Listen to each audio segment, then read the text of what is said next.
안녕하세요. 저는 40대 중반에 접어든 이수현이라고 해요. 제가 80년대 생이거든요. 여러분은 80년대 하면 뭐가 떠오르세요? 제가 아주 어렸을 때이긴 했지만 88 올림픽도 어렴풋이 떠오르는 것 같기도 하고 우리나라 경제가 한창 활발했던 시기가 아니었나 생각해요. 지금 이 시대를 생각하면 저희 부모님이 젊으셨던 그 시절은 일자리도 넘쳐나고 오늘보다 내일 더 잘 살 수 있다는 희망이 있었던 시절이 아니었을까요? 내 자식이 내가 살아온 시절보다 더 가난하게 살지도 모른다는 전망 속에 암울하기만 한 현 시대의 전 세계적인 불황을 생각하면 그 시절은 엄청난 호황기였을 거예요. 그렇지만 제 어린 시절의 기억 속 저희 집은 항상 형편이 빠듯했어요. 부모님이 항상 허리띠를 졸라매는 모습을 지겹도록 보고 자랐죠. 저희 집은 밥상 위에 김치를 제외한 반찬이 여러 개 올라간 적이 거의 없어요.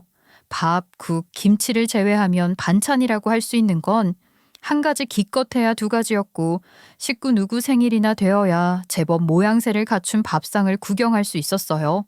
반찬 한 가지랑 간장 한 종지가 늘 올라왔었는데 그것도 많이 찍어 먹으면 엄마, 아버지한테 혼나곤 했었답니다. 아유, 수연아, 무슨 간장을 그렇게 푹푹 찍어 먹고 그래? 짠 거 많이 먹으면 몸에도 안 좋아? 간장이 제일 맛있는데 뭐. 이그, 이 국이 얼마나 맛있는데 그래? 간장 찍어 먹지 말고 국이랑 먹어. 아, 그건 아빠가 국을 좋아하니까 그렇지. 아빠는 멀건 국물만 있어도 밥 한 그릇 뚝딱 하시잖아요. 그 국물이 얼마나 몸에 좋은 건데 그래. 다시마 팍팍 넣고 우려낸 거야.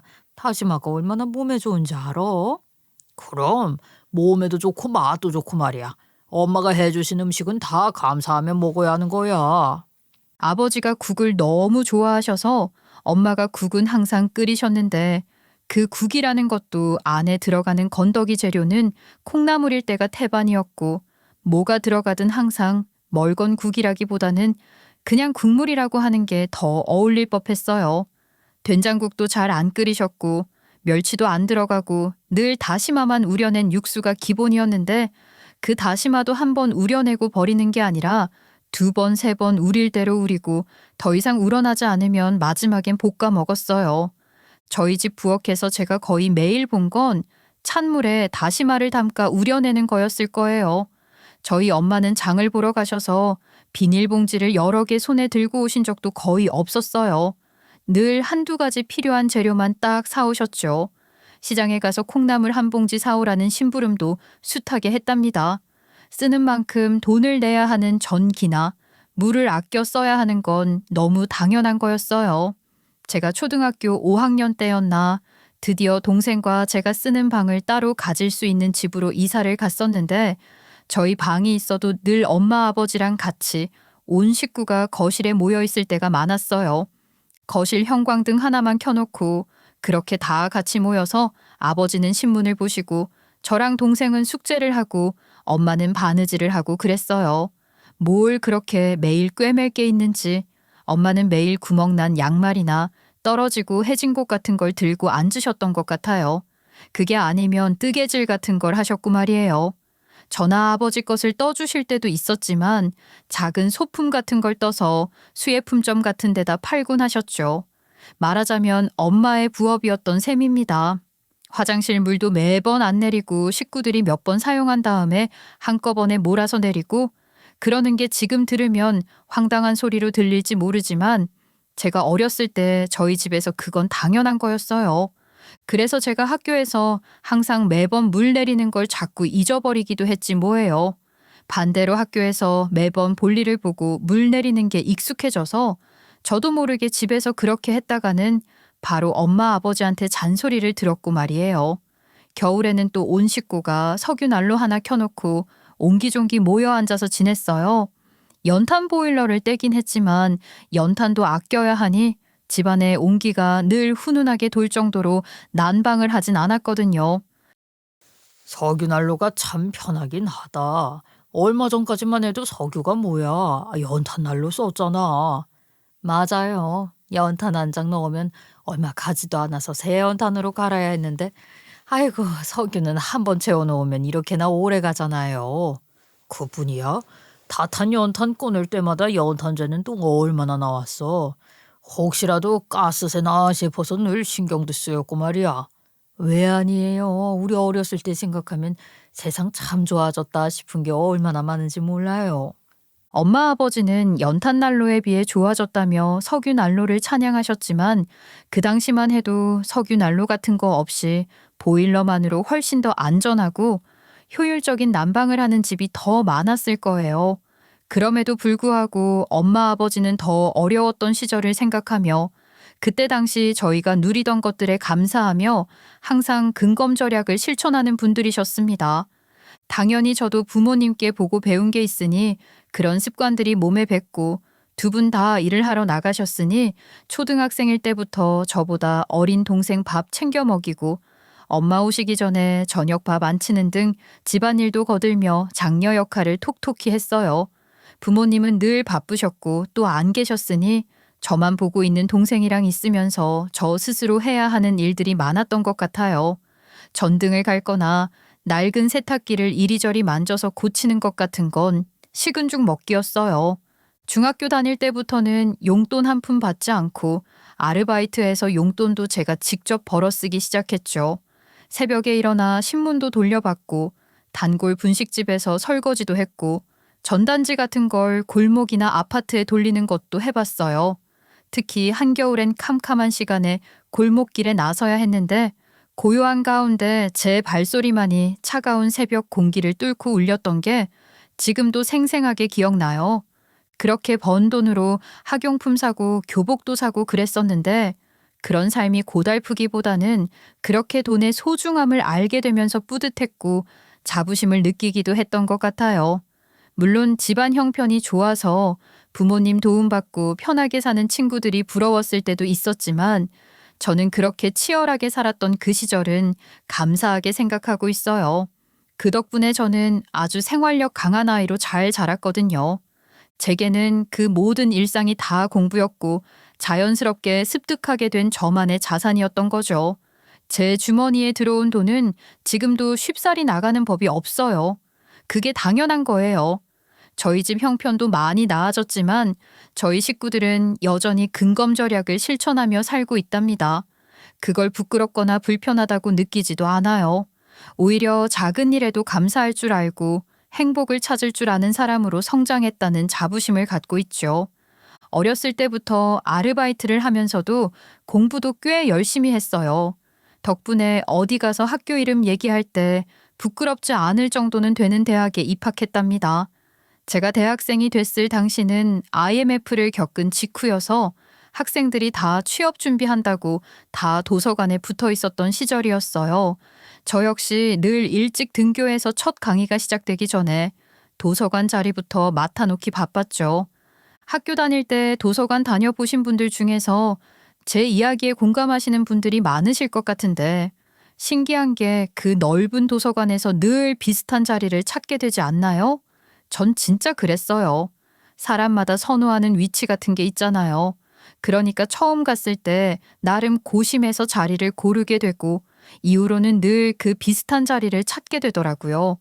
저만 그런 게 아니니까 매일 같이 도서관에서 살다시피 하면서 주변에 항상 있는 사람들도 보이게 되더라고요. 남편은 그런 사람들 중 한 사람이었습니다. 남편은 그런 사람들 중에서도 유난히 눈에 띄는 사람이었어요. 옷도 깔끔하게 입는데 거의 브랜드 옷만 입는 것 같았고 매일 테이크아웃 커피를 들고 왔고 전자사전을 꺼내놓고 공부를 하는 사람이었거든요. 요즘이야 노트북이다, 태블릿이다 그런 전자기기들을 대학생들도 흔하게 들고 다니지만 그땐 스마트폰도 없던 시절이라 원서인 전공서적을 공부하려면 대부분 두꺼운 영안사전을 기본으로 들고 다니던 시절이었어요. 그랬던 시절에 전자사전이라는 게 처음 등장한 거예요. 계산기만한 컴팩트한 크기의 전자사전.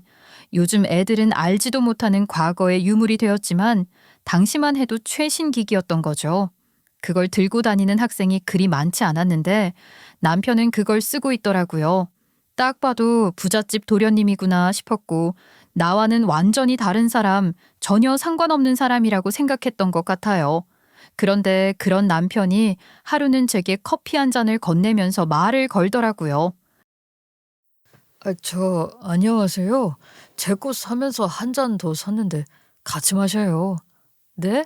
아니, 저 아세요? 이런 걸 왜 저한테? 도서관에서 매일 마주치는 사이고 하루 종일 같은 공간에서 공부하는 사이니까 모르는 사이는 아니고 그렇다고 아는 사이라고 할 수도 없을 것 같긴 하네요. 오늘부터 아는 사이 하면 되지 않나요? 저는 경영학과 3학년 김영민입니다. 아, 네, 인사하고 지내요. 전 영문과 2학년 이수연이에요. 저 보니까 노트 필기를 정말 잘하시는 것 같더라고요. 괜찮으면 노트 구경 좀 해봐도 돼요? 아, 네? 노트 필기가 다 똑같죠. 특별할 것도 없는데. 궁금하면 보셔도 되긴 하는데, 괜히 부끄럽네요. 와, 정리를 진짜 잘하시네요. 한눈에 잘 들어오고. 색볼펜을 많이 안 쓰시는데도 진짜 보기가 편해요. 와, 이거 배우고 싶을 정도예요. 그렇게 남편이 먼저 제게 다가와 저희의 인연이 시작됐죠. 한번 인사를 트고 나니 매일 같은 공간에 있으며 가까워지는 건 시간 문제였던 거예요. 그러다 시험 기간 끝나고 남편이 밥을 한번 먹자고 한 걸 시작으로 급속도로 친해졌던 것 같아요. 남편이 졸업반이던 이듬해에는 교양 수업을 같이 듣기도 할 정도로 친해졌고, 그러면서 특별한 사이가 되어 캠퍼스 커플이란 것도 해봤답니다. 연애를 한다고는 해도 별로 달라지는 건 없었어요. 거의 도서관에서 지내는 일상은 그대로였으니까요. 그래도 그 안에서 소소하고 아기자기한 연애를 했던 것 같아요. 지금도 그 시절을 떠올리면 저절로 입꼬리가 올라가고 가슴이 몽글몽글해질 정도로 기분이 좋아지거든요. 한편으로는 비교적 좋은 환경에서 부모 지원 잘 받고 자란 남편이 부담스럽기도 했던 것 같아요. 집안 형편, 가정 환경이 많이 다르고 아무래도 제가 처지는 입장이다 보니 더 그랬던 것도 있죠. 그런데 남편과 연애를 하면서 남편도 나름대로 고충이 많은 사람이란 걸 알게 됐어요. 남편은 집안의 장남으로 부모님의 기대를 한 몸에 받고 자란 사람이더라고요. 저도 장녀로 자랐지만 부모님 지원을 받은 게 없다 보니 그런 부담에 대해서는 잘 몰랐죠. 저야 늘 제가 알아서 뭔가를 찾아서 했고 부모님과 동생에게 도움이 되어야 한다고 생각했던 사람인데 남편은 늘 자기가 이뤄내는 것이 부모님 기대에 미치지 못할 것을 두려워하며 살았다고 하더라고요. 그렇게 다 가진 것 같고 남부러울 것 없어 보였던 남편인데도 옆에서 지켜보니 나름대로 마음고생을 많이 하고 고민도 많은 사람이었던 거예요. 그런 남편의 눈에 저는 마치 여전사와도 같아 보였대요. 제가 한눈에 남편이 좀 사는 집 아들인 걸 알아봤듯이 남편도 저를 보면서 제가 가난한 집 딸이라는 걸 바로 알아봤을 거예요.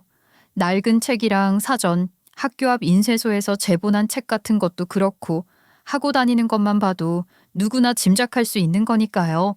어려운 형편인 게 눈에 빤히 보이는데 항상 씩씩해 보여서 눈길이 갔다고 하더라고요.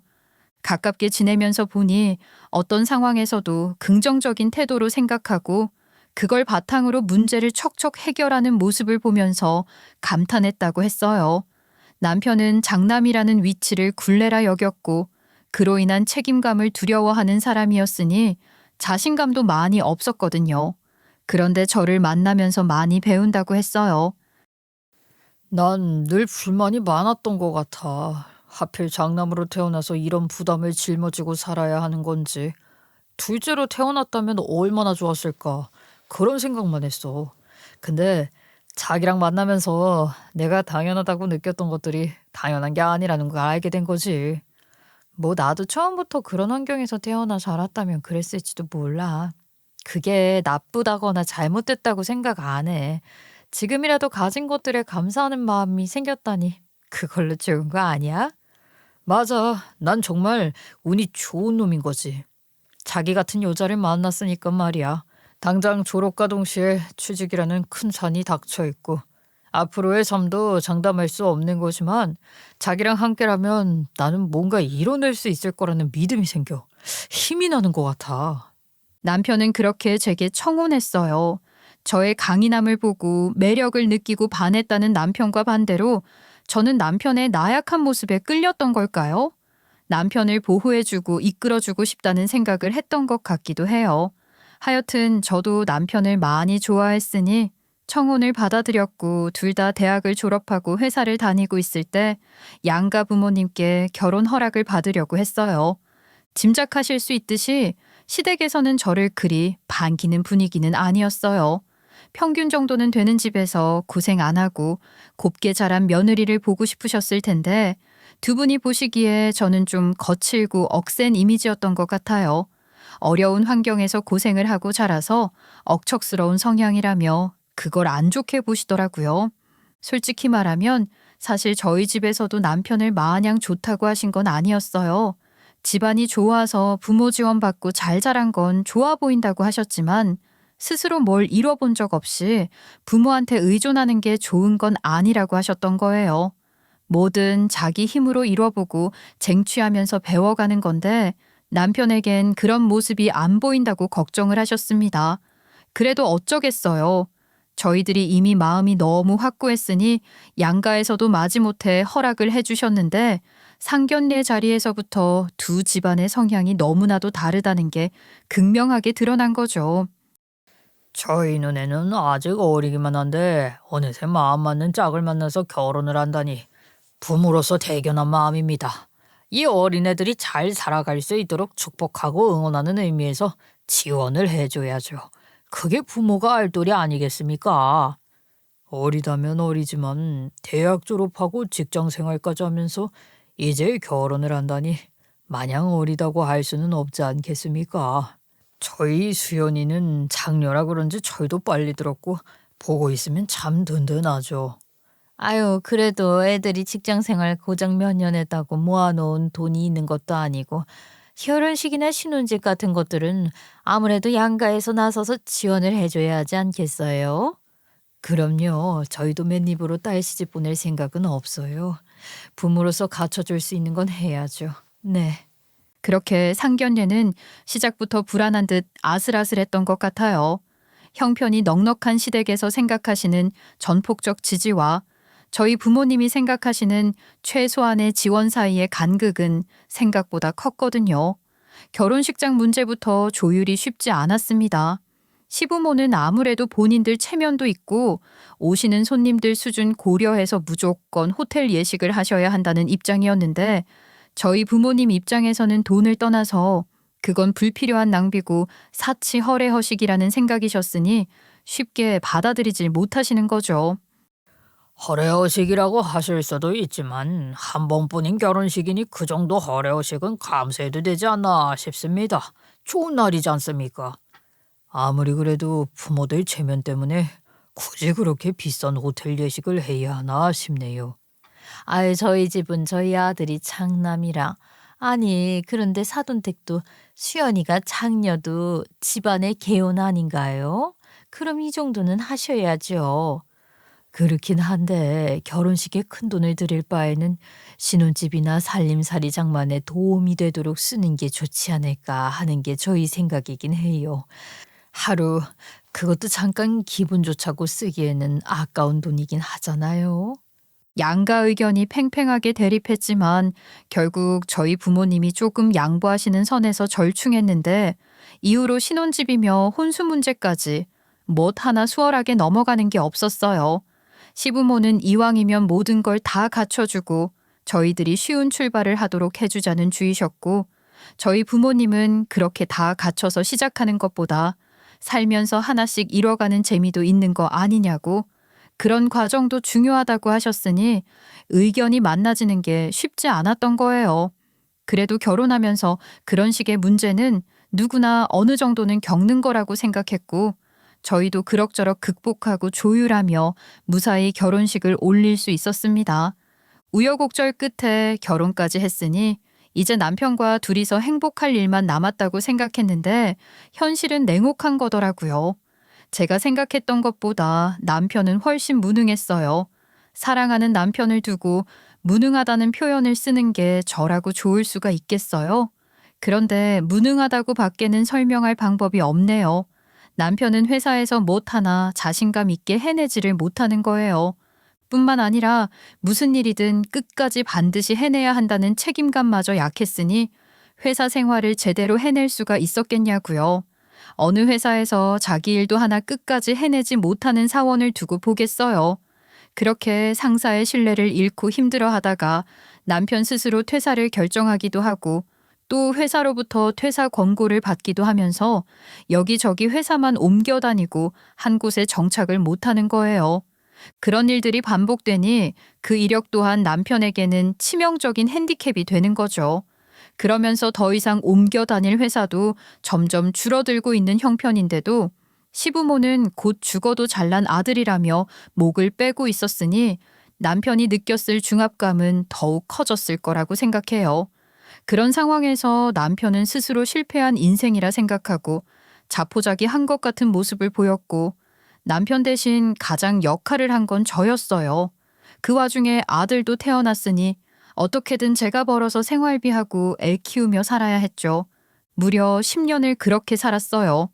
그러고 사는 동안 남편에게 생활비라고는 10,000원짜리 한 장 받은 적이 없었지만 시댁에도 할 도리 다 하고 할 만큼 하면서 살았습니다.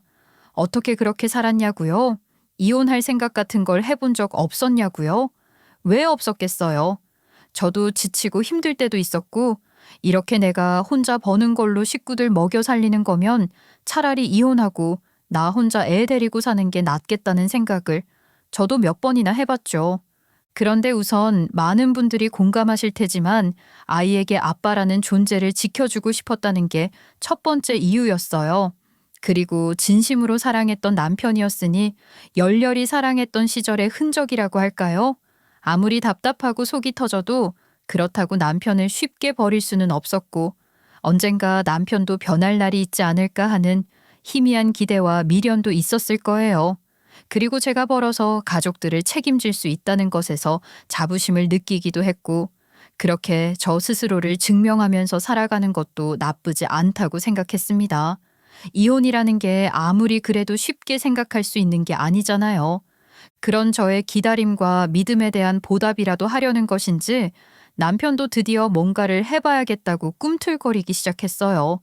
사실 그동안에도 남편이 아예 두 손 두 발 다 놓고 있었던 건 아니었고 시댁에서도 그냥 가만히 보고만 계시지는 않았어요. 회사 생활이 적성에 안 맞으면 사업을 해보는 게 어떻겠냐고 바람을 넣기도 하셨죠. 그렇다고 시댁에서 남편이 사업을 시작할 수 있게 확실한 투자를 해주실 수 있을 정도는 아니었거든요. 제가 워낙 어렵게 자랐다 보니 남편의 환경이 더 대단해 보였던 게 있는 거고 사실 시댁은 부잣집이라고 하기는 애매한 수준이었어요. 물론 저희 집이랑은 비교도 할 수 없을 정도로 넉넉한 형편이었지만 그저 좀 괜찮은 중산층 정도 수준인데 시부모님 성향 같은 게 사는 형편보다 높았던 거예요. 집안 친척들 중에 고위 공무원이라든지 의사라든지 그렇게 잘 된 사람들이 있기는 했지만 시댁은 그렇지는 않았거든요. 그러니 눈만 높으시고 실질적인 도움은 크게 안 되셨다고 할 수 있어요. 뭘 해보려고 해도 시부모 체면부터 생각해야 했던 남편이었죠. 그런 남편이 작은 아이디어를 시작으로 사무용품 개발 사업에 관심을 갖기 시작한 거예요. 좋은 기회에 상품 개발을 진행하고 지인 기반 판매나 온라인 판매 같은 것부터 작게 해볼 수 있게 됐거든요. 저는 남편이 하는 일이 아무리 작은 일이라고 하더라도 거기서 나는 수익이 아무리 보잘것없는 것이라고 하더라도 뭔가 의욕을 갖고 자기가 할 일을 찾아가는 모습이 너무 좋았어요. 그것만으로도 무조건적인 지지를 해주고 싶었죠. 그런데 그렇게 조그맣게 시작한 것이 점점 입소문을 타더니 제법 판매가 되기 시작하더라고요. 살다 보니 이런 날도 있구나 싶었고 남편도 한 것 고무되어서 의욕을 불태웠어요. 이제 정말 이렇게 꽃길만 걸으면 좋겠다는 생각을 하며 저도 행복한 날들을 꿈꾸게 됐죠. 그런데 남편이 그렇게 자리를 잡아가니 달콤한 상상을 하는 건 저뿐만이 아니었던 겁니다. 역시 내 아들, 내가 이런 날이 올 줄 알았고 말고. 내가 항상 뭐라고 했어. 넌 분명 크게 될 아이라고 무조건 잘 될 거라고 했잖아. 그렇고 말고 네가 부족한 게 뭐가 있냐? 부모 잘 만나서 온갖 지원 다 받으며 살았는데 성공하는 게 당연한 거야. 멀리 돌아온 만큼 더 크게 성공할 거라고. 에미, 너도 그동안 수고 많았다. 그래도 시집 잘 온 덕분에 처음부터 갖추고 시작한 덕이 컸지. 그러니까 지금까지 이렇게 버티고 살 수 있었던 거 아니겠어? 네, 어머니. 덕분에 저희가 잘 살 수 있었고 또 그 덕분에 이렇게 좋은 날도 있네요. 이 사람이 정말 고생 많았어요. 엄마, 그건 인정해 주셔야 해요. 이 사람 아니었다면 지금의 저는 없어요. 예, 아무리 그래도 낳아주고 길러준 부모공이 먼저지 안 그러니? 우리가 너한테 투자를 얼마나 많이 했었니? 그 정도면 엘리트 코스 밟은 거야. 뭐든지 최신으로 지원도 해줬고 말이야. 네, 그럼요, 알죠. 이렇게 키워주신 것 항상 감사하게 생각해요. 이제 아들이 이렇게 성공했으니 나도 아들 덕 좀 보는 건가? 내가 그동안 네가 부담될까 봐 말은 못했지만 내 친구들 중에 잘난 자식 가진 애들이 어디 한둘이니? 모임 나갈 때마다 자식이 뭐 해줬다 하면서 자랑하는 거 듣고만 있으면서 속이 말이 아니었는데 이제 나도 그런 자랑 좀 할 수 있는 거 아니냔 말이다. 남편 사업이 잘 되는 것 같으니 시부모는 기뻐하고 축하해 주시는 한편 노골적으로 기대하고 바라는 것들을 내놓기 시작하시는 거예요. 특히 시모가 정말 심하셨는데 친구들 이야기를 하시며 유럽 크루즈를 보내주기를 바라시더라고요.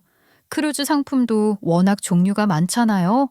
그 중에서도 인당 거의 1,000만 원 가까이 되는 걸 말씀하셔서 너무 놀랐던 제가 그 소리 듣고 체하는 바람에 며칠이나 고생하고 결국 병원까지 갔었다면 말 다 한 거 아닌가요? 저희 시부모 통이 어째나 크신지 눈도 깜짝 안 하고 말씀하셔서 처음엔 농담이신 줄 알았는데 너무나도 진심이신 거예요. 아무리 생각해도 그렇게 비싼 걸 보내드릴 수는 없고 죽어도 유럽은 가셔야 하는 것 같아 그나마 가격 적절한 걸로 골랐죠. 그것도 호텔이나 식사 같은 게 허접한 걸 보내드렸다가는 보내드리고도 욕만 들을 것 같아서 기간을 최소로 줄이고 호텔이나 식사 옵션은 괜찮은 걸로 고르느라 눈 빠지는 줄 알았어요. 그러고도 여행사에 몇 번이나 일정이랑 옵션 확인하고 그랬거든요. 하여간 그렇게 여행을 보내드렸고 다녀오시는 날 맞춰서 저는 시댁에 가서 식사 준비하고 남편은 공항에 가서 두 분을 모셔왔어요. 근데 무슨 여행 떠나시던 날보다 짐이 2배나 늘어서 오신 거예요. 아니, 어머님, 무슨 짐이 이렇게 많아요? 많긴 뭐가 많다고 그래? 이럴 줄 알았으면 갈 때 아예 가방을 텅 비워서 빈 가방을 가져갈 걸 그랬지 뭐야. 사고 싶은 게 어찌나 많은지 들고 올 게 걱정돼서 못 사온 게 아직도 눈에 밟혀서 그것 때문에라도 또 가야겠다 싶어. 말도 마라. 내가 네 어머니 쇼핑하는 거 따라다니느라 아주 죽을 뻔했어. 무슨 소리예요? 당신도 같이 쇼핑하면서 좋아했으면서. 당신 물건도 적지 않다고요. 뭐 물건이 좋긴 좋더라. 여행 잘 즐기고 오신 것 같아서 좋네요. 용돈도 많이 못 드렸는데 쇼핑도 알차게 하셨나 봐요. 어디 어머님, 저도 구경 좀 해봐요. 용돈? 예, 누가 요즘 현금 들고 다니니? 아범한테 받아간 카드로 산 거야. 덕분에 기분 좀 냈지 뭐. 고맙다. 그러면서 꺼내놓으시는 것들이 죄다 값 나가는 것들인 거예요. 저는 이름도 모르는 건데 가격표 보니 기절할 것 같은 것들이 줄줄이 나오더라고요. 나중에 남편한테 물으니 시모가 비상용으로 신용카드를 하나 달라고 하셔서 드렸다는데 그걸로 그렇게 지르실 줄은 몰랐다며 머쓱해 하던데 그게 그런 식으로 넘어갈 일은 아니잖아요. 아무리 지금 형편이 좋아졌다고 해도 사업이라는 게 언제 어떻게 될지 모르는 거고 또 애 교육비며 앞으로 들어갈 돈이 얼마나 많은데 미리미리 세이브도 좀 해놓고 제 머릿속에는 그런 생각들이 가득했는데 시모가 그런 식으로 목돈을 펑펑 쓰셨다니 아찔하더라고요. 문제는 시모의 그런 행동들이 한 번으로 끝날 리가 없다는 겁니다. 여행 다녀오자마자 다음 여행 타령을 시작하셨고 소소한 빌붙기부터 시작해서 몇백만 원이나 하는 안마의자 같은 것까지 요구하시는 거죠. 생신 선물이라고 하더라도 큰맘 먹어야 할 것 같은 걸 아무 날도 아닌데 그냥 사달라고 하시는 거예요. 정기적으로 용돈을 달라고 하기도 하시고 집안에 목돈 들어갈 일만 있으면 그냥 무조건 저희한테 말씀을 하시더라고요. 시모에게 휘둘리는 남편을 계속 그렇게 두고 볼 수만은 없어서 결국 참다 못한 제가 나섰어요. 어머니, 사업이라는 게 수입이 일정하지도 않고 또 언제 어떻게 될지도 모르는 건데 저희 입장에서는 이렇게 부정기적으로 목돈을 요구하시면 너무 힘들어요. 죄송하지만 이번에는 그 돈 해드리기 어려울 것 같아요. 뭐? 너 지금 네 남편 사업 언제 망할지도 모른다 그 소리야? 그렇게 입방정을 떠는데 들어오던 복도 나가겠다 그게 할 소리니? 그런 말씀이 아니고요, 어머니. 시끄럽다. 어디 이상한 데 쓰는 것도 아니고 부모한테 쓰는 돈이 그게 아깝다는 거야. 형편도 안 될 때야. 내가 그저 두고 보기만 했다만 이제 형편도 되는데 그동안 못했던 효도한다고 생각해라. 어머니, 저 혼자 벌어서 생활비하며 사는 동안에도 저 어머니께 할 만큼은 했다고 생각해요. 그때나 지금이나 저희 형편되는 한도에서 저희가 계획 세워 할 수 있게 해주세요. 그러니까 너 지금 나한테 니들이 주는 돈이나 군말 없이 받고 다른 소리는 하지 말라는 거지? 아이고, 내가 참 이런 며느리살이를 다 살게 생겼네. 가난한 집에서 자란 며느리라고 접어두고 덮어둔 게 얼만데 이제 아주 시엠이 머리 꼭대기에 올라가려고 해. 내 아들이 차에 대서 번 돈을 갖고 왜 네가 난리야? 남편 사업이 대박을 치고 승승장구할수록 시모는 점점 더 눈에 보이는 게 없는 사람처럼 행동했고 그런 시모가 원하는 걸 그대로 다 해드릴 수 없는 저와 계속해서 부딪히기 시작했어요.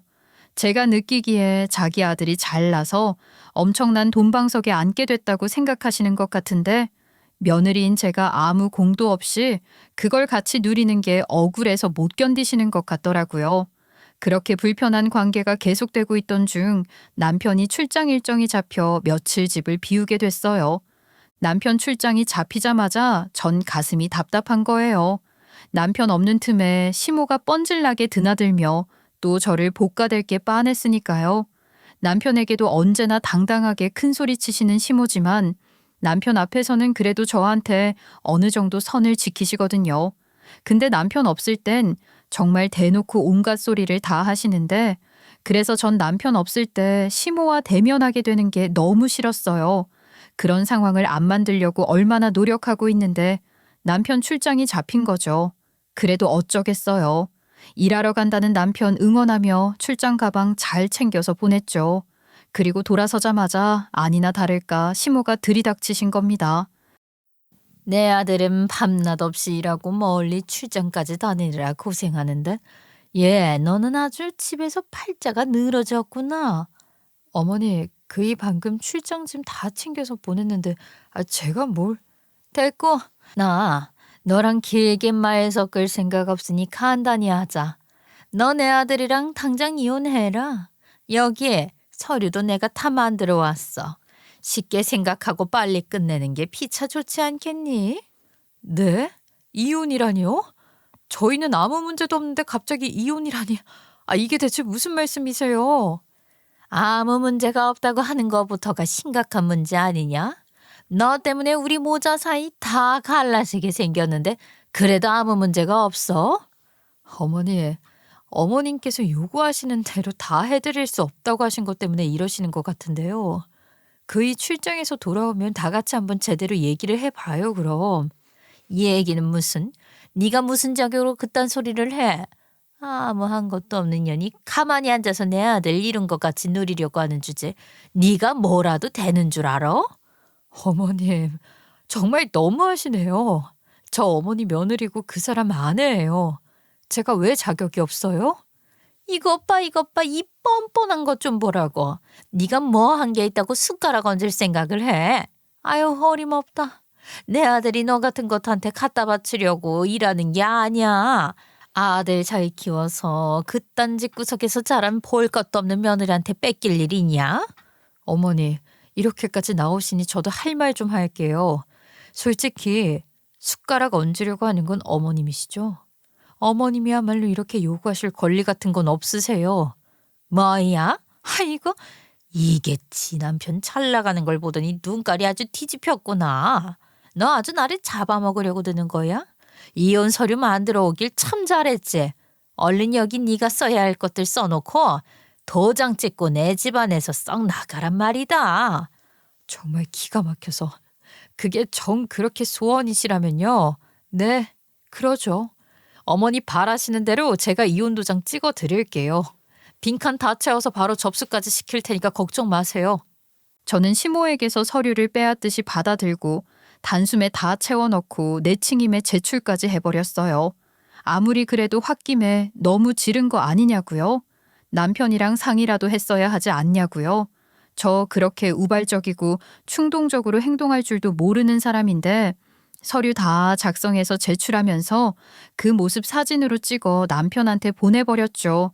그랬더니 어떻게 됐는지 아세요? 남편한테 전화 오고 난리 난 걸 떠나서 당장 그날 밤 시댁이 발칵 뒤집히고 시모가 다시 저를 찾아온 거예요. 저는 시모랑 다시 대면하기 싫어서 문도 안 열어줬는데 밖에서 현관문 두드리며 난리를 치시더라고요. 당장 네 문 열지 못해? 조용히 이혼하고 나가라고 했더니 내 아들을 뒤에서 조종해? 네가 부모 자식 인연을 끊으려고 작정을 한 거지? 내 아들이 나한테 인연 끊고 살자면서 앞으로 어떤 경제적 지원도 안 할 거라고 하는데 아니 이게 다 무슨 소리냔 말이다. 너 당장 문 열어. 문 열고 내 앞에서 당당하게 말해보란 말이야. 시모가 밖에서 뭐라고 소리를 치거나 말거나 저는 눈 하나 깜짝 안 했어요. 당연히 문도 안 열어줬고 보다 못한 이웃에서 신고를 했는지 경비 아저씨들이 올라오셔서 경찰이라도 불러야겠냐고 하니 어쩌지 못하고 돌아가더라고요. 제가 남편에게 어떻게 했길래 남편이 시모에게 그렇게 강하게 대응한 거냐고요? 제가 남편 꽉 잡고 있는 건 사실이죠. 사실 남편 사업도 제가 꽉 잡고 있는 거나 마찬가지랍니다. 저는 남편 사업 성공의 숨은 공신이자 조력자예요. 남편이 아무것도 없던 시절 작은 아이디어 하나로 사업을 시작했던 거라고 말씀드렸잖아요. 아이디어만 있으면 뭐 해요? 그걸 제품으로 구현을 해야 하는 건데 남편에게는 그럴 자금도 없었죠. 수입이 없는 상태에서 대출이라도 받을 수 있었겠어요. 결국 제가 제 명의로 대출을 받아서 지원을 해줬던 겁니다. 그 돈으로 제품을 만들어낼 수 있었고 시행착오를 겪는 그 과정에서 제 조언이 큰 도움이 되기도 했어요. 회사 이름, 제품 이름 같은 것도 다 저랑 상의해서 정했고 제 돈으로 시작하는 사업이라며 사업자도 제 이름으로 내고 사업을 시작했던 거예요. 저에 대한 고마움을 남편이 그런 식으로 표현을 해줬던 거죠. 그러니 남편의 사업은 법적으로나 실질적으로나 좌지우지할 수 있는 건 바로 저라는 겁니다.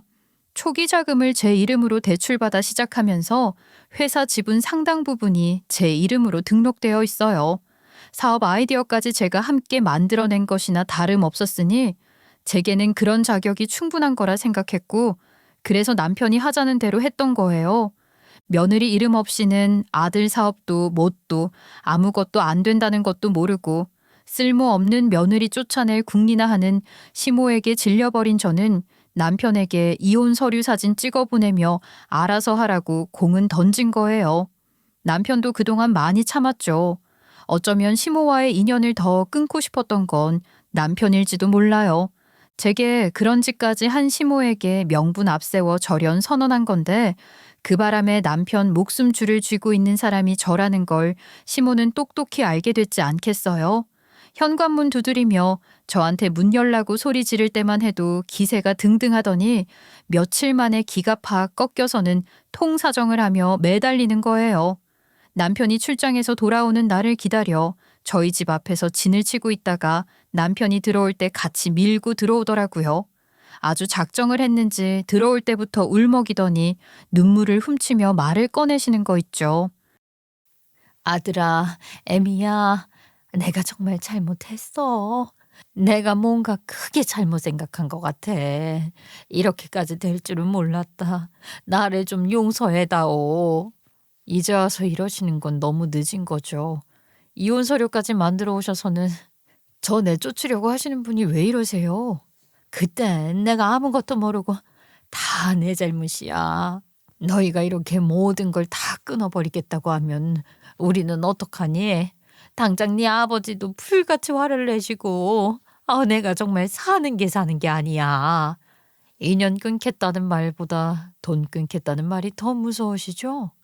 애초에 저한테 이혼하고 나가라고 하셨던 것도 아무한 것도 없는 제가 어머님 아들 돈 축내는 게 싫고 군말 없이 달라는 대로 돈 보내는 거 못하겠다고 하니 그러셨던 거 아니에요. 아이고, 네가 한 게 왜 없어? 내 아들이 사업 이만큼 키울 수 있게 한 게 다 네 덕인걸. 내가 아무것도 모르고 너한테 큰 실수를 했어. 결국 돈을 쥐고 있는 게 저라는 걸 아셨으니 이러시는 거잖아요. 그게 아니었다면 어머님 지금쯤 무슨 수를 써서라도 이 사람이 인연 끊자고 하든 말든 이혼시키려고 하셨을 거예요. 아니다. 아니야. 나도 그때 마음도 좀 상하고 그래가지고 홧김에 그런 거지. 바로 후회하고 바로 잡으려고 했어. 정말이야. 잘난 아들 믿고 정신 못 차렸던 내 어리석음이라고 이해해다오. 부탁이야. 아니요.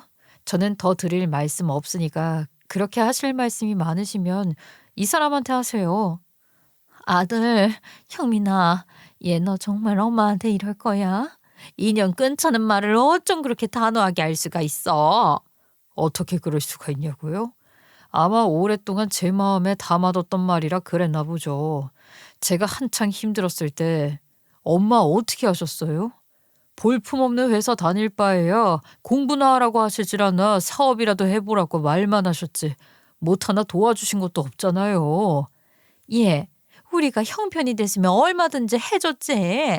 너희 아버지도 이제 퇴직하고 인맥이고 뭐고 다 끈떨어진 연신세인데. 저는 자립심도 책임감도 없이 자라서 할 줄 아는 것도 없었는데 와이프 잘 만나서 인간 된 거예요. 그걸 아셨어야죠. 저도 더 드릴 말씀 없으니까 돌아가세요. 안 된다. 그게 당장 대출이자 낼 돈도 없어. 대출이자요? 무슨 대출이요? 엄마 대출 받으셨어요? 기가 막히는 거죠. 시모는 남편 사업이 대박 난 것만 믿고 흥청망청 쓰고 다니면서 신이 났는데 저희한테 요구해서 받아가는 것만으로는 성에 안 찼던 거예요. 씀씀이도 커지고 간도 커진 거죠. 그러니 기회 봐서 목돈 한번 훅 받아낼 생각으로 집까지 담보 잡혀 대출을 한껏 받아내고 그걸로 원 없이 써대고 있었던 겁니다. 저는 물론이고 남편도 시모나 시댁에게 경제적 지원을 할 생각이 없으니 이제 그 빚은 고스란히 시모가 갚아야 하는 거죠. 시모뿐이겠어요? 시누이, 시동생도 줄줄이 난리가 난 거예요. 그것들도 남편 믿고 저지른 게 한두 개가 아니더라고요. 그렇게 시모와 시누이, 시동생이 해먹은 빚만 해도 산더미고 당장 살던 집도 지킬 수가 없는 형편이라고 합니다. 그러니 시모는 절박한 심정으로 사정을 하러 온 거죠. 시댁 형편이 아무리 어렵고 힘들게 됐다고 하더라도 저는 그것에 대한 책임을 전혀 느끼지 않고요. 어떤 식으로도 돕고 싶지 않아요. 시모가 아무리 사정해도 제 마음이 흔들릴 리는 없어요. 그건 남편도 마찬가지고 어떤 면에서는 저보다도 남편이 오히려 더 강경한 입장으로 시댁과의 연을 끊어낼 작정을 한 것 같아요. 남편도 그동안 말은 안 했지만 느끼고 깨달은 바가 큰 거라고 생각합니다. 그러더니 갑자기 저희 친정 부모님을 모시고 식사라도 한번 하자고 하더니 그 자리에서 뜻밖의 제안을 하는 거예요. 장인어른 장모님, 제 일이 이렇게 잘 풀린 건 다 이 사람 덕분이에요. 이렇게 훌륭한 딸 키워주신 두 분 덕분이기도 하고요. 그래서 제가 두 분 모시고 가족여행이라도 가고 싶은데 어디 가시고 싶은 곳 없으세요? 여행? 아이고, 내가 말년복을 좋게 타고난 건가? 말만 들어도 너무 고맙네. 장모님 가보고 싶으셨던 곳 없으세요? 어디든지 말씀만 하세요. 유럽 어떠세요? 유럽? 아이고 세상에. 내 심장이 왜 이렇게 뛰는 거냐. 겉모습은 다 늙어서 마음은 아직도 이러네. 유럽은 무슨 못하러 그런데 큰 돈 쓰려고 해. 방에 가만히 앉아서 TV만 틀면 세계 여행도 편안하게 할 수 있는 세상 아닌가. 그런데 돈 쓸 생각하지 말고 모을 생각을 해야지. 아유, 아버지도 참 화면으로 보는 거랑 진짜 가서 보고 즐기는 거랑 같아요. 모처럼 이 사람이 엄마 아버지한테 효도 좀 하려고 그러는 모양인데 기분 좋게 받아주세요. 이 정도 받으실 자격 충분하세요. 아유, 그래요, 여보. 그 손자까지 데리고 다 같이 가는 가족 여행이라니 얼마나 좋아요. 아유, 그럼 그렇게 멀리는 말고 어디 가까운 곳으로 한번 생각해 보자. 실속 있게 다녀올 수 있는 곳도 많잖아. 그러면 일본 어때요? 당신 일본 사극 같은 것도 틀어놓고 재밌게 보고 일본 요리도 좋아하시잖아요. 그럴까요, 장모님? 그럼 제가 물 좋다는 온천, 료칸 같은 걸로 한번 찾아볼게요. 아이고, 료칸은 무슨 하룻밤 자는데 그렇게 큰 돈을 왜 써? 정여행을 갈 거면 그런 데 말고 가족들 다 같이 부담 없이 즐길 수 있는 곳으로 한번 찾아보자. 그렇게 해서 결국 엄마 아버지 모시고 아들까지 다 같이 교토로 가족 여행을 다녀왔답니다. 아버지는 계속 돈 많이 쓴다고 잔소리 아닌 잔소리를 하시긴 하셨지만 그래도 무척 즐거워하시는 게 보였어요. 평생 돈을 아낄 줄만 아셨지 제대로 즐겨본 적 없으셨던 엄마 아버지에게 제가 큰 효도한 것 같아서 정말 기분이 좋았죠. 근데 진짜 웃기는 얘기 하나 해드릴까요? 그렇게 여행 가서 찍은 사진을 저희 엄마가 깨톡 프로필 사진으로 올리셨거든요. 가족들 다 같이 찍은 사진으로 말이에요. 그렇게 프로필 사진을 바꾼 지 몇 시간 만에 시모한테 톡이 왔더래요. 저희 엄마 프로필 사진을 보고 한껏 약이 오른 시모가 신우이한테 보내야 하는 톡을 저희 엄마한테 잘못 보낸 거예요. 엄마 프로필 사진만 뚫어지게 보다가 그런 실수를 하신 것 같더라고요. 뭐라고 적혀 있었냐고요? 내 아들 데려다 아주 신이 났더라며 억울해 죽으려고 하면서 부들부들 거리는 얘기지 무슨 이야기겠어요. 그래놓고는 잘못 보낸 걸 알고 황급히 바로 이어서 톡을 하나 더 보냈는데 이미 읽어버린 톡을 지울 수도 없고 그러니 아예 시치미를 뚝 떼고서는 괜히 친한 척, 아는 척하면서 여행 다녀오신 모양이다. 좋아 보인다 어쩐다. 마음에도 없는 소리로 안부 비슷하게 하더랍니다. 엄마도 대충 대꾸해주고 말았다는데 어이없지 않나요? 아직까지도 반성은커녕 아들 뺏겼다고 생각하고 자기가 누릴 것들을 저희 부모님이 누린다고 생각해서 약올라 하는 게 말이에요. 시댁은 결국 빚이 감당이 안 되니 살던 집을 팔고 어디 외곽에 있는 주공 아파트에 들어갔다는데 그러고도 빚이 다 정리가 안 됐대요. 시누이가 한 번 찾아왔었거든요. 시모가 아무리 뭐라고 해도 될 것 같지 않으니 시누이까지 보내는구나 싶더라고요. 언니, 오빠는 여전히 잘 지내네요. 아니, 어쩜 그렇게 진짜 연락 딱 끊고 지낼 수가 있어요. 언니 그렇게 안 봤는데 정말 서운해요. 서운해할 것도 없고 앞으로도 안 그러는 게 아가씨한테도 좋을 거예요.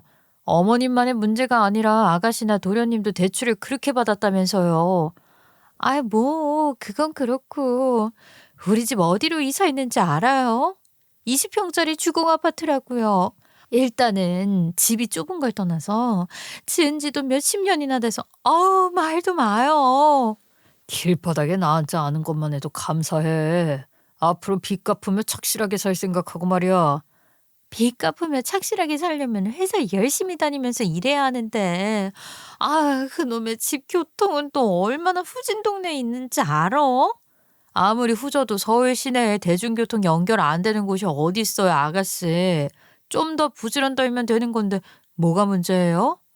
언니, 진짜 남의 일이라고 말 쉽게 하시네. 나 정말 출퇴근길 괴로워서 죽을 것 같다고요. 오빠, 나 회사 앞에 원룸 하나만 얻어줘. 보증금만 만들어주면 월세는 어떻게든 내가 낼게. 야야, 말 같지도 않은 소리 하지 말고 가라.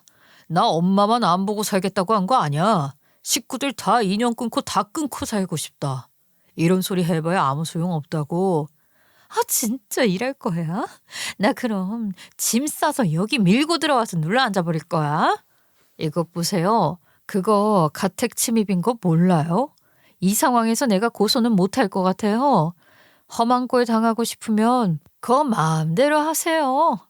시누이가 그 꼴을 당하고 쫓겨난 후로는 시모를 비롯한 다른 식구들도 어느 정도 포기하고 받아들이기로 한 건지 이젠 좀 잠잠한 것 같아요.